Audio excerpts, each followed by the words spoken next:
Hey John, it's Chris. Sorry I couldn't jump in on the show last night. I was driving but was listening. Great show as always. Wanted to expand a bit and send you a quick video because this works better with a visual on the 72 number and the sacred numbers.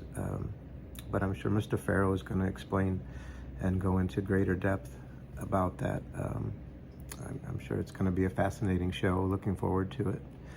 But real quick, back in school, we of course are taught the main movements of the Earth. It goes around the sun, it spins on its axis. But due to something called the obliquity of the ecliptic, it doesn't spin perfect. There's a slight wobble to it. And that little wobble traces a great circle in the heavens.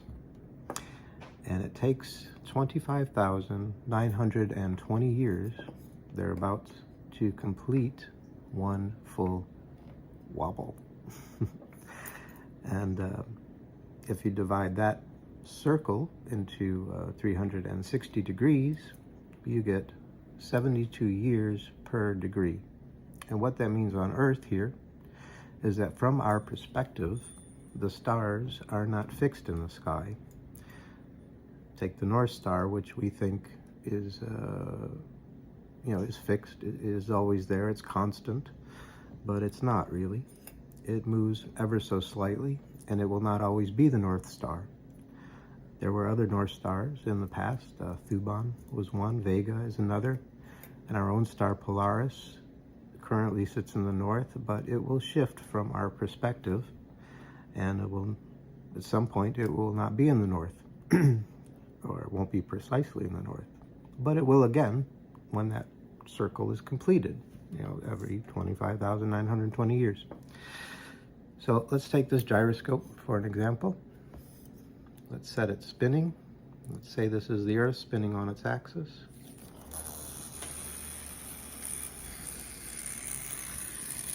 And you can see that slight wobble. Imagine that's the North Pole.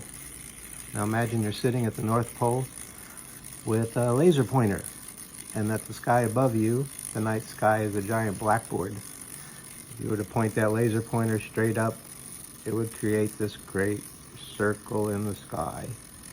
Now remember, that wobble takes a very long time, but it moves 1 degree every 72 years. And the ancients figured that out, and they decided that that was a sacred number, and multiples of that number were sacred. So imagine you were a king back in the day, or a pharaoh or something, and you created this grand temple, and you and your architects and your engineers went through a lot of trouble to precisely align it to the North Star, and you got it. It was dead on straight. And then you notice, as you come back every year for your ceremonies around the spring equinox, perhaps, it's shifting. Your temple's no longer aligned. Every year it moves just a little bit. And then maybe a few generations down, you're long gone, but they're looking at your temple, and what was great-grandfather thinking? His temple's not aligned at all. He went through all that trouble, and then they figured out, well, the stars are not as fixed as we once thought, and so they figured out these numbers, and that's where these sacred numbers and sacred geometry was born, I believe. And today you can work these numbers into your building of cathedrals and temples as a way of saying, we know about this. We know about this great circle.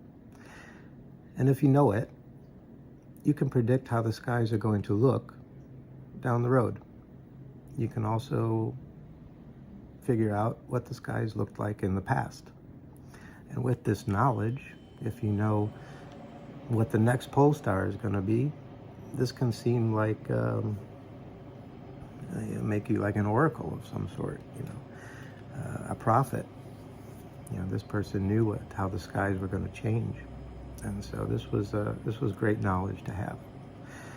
And yeah, to the ancients and today, these numbers are very important. So 72 base, half of that, 36, 3 times that, 216. All these numbers figure prominently. 72 and 216 are numbers related to the secret name of God in the Bible. It's 72 names made up of 216 letters, and that just goes right back to this same concept. So I hope that was informative, and look forward to talking to you soon. Thank you. Have a great day.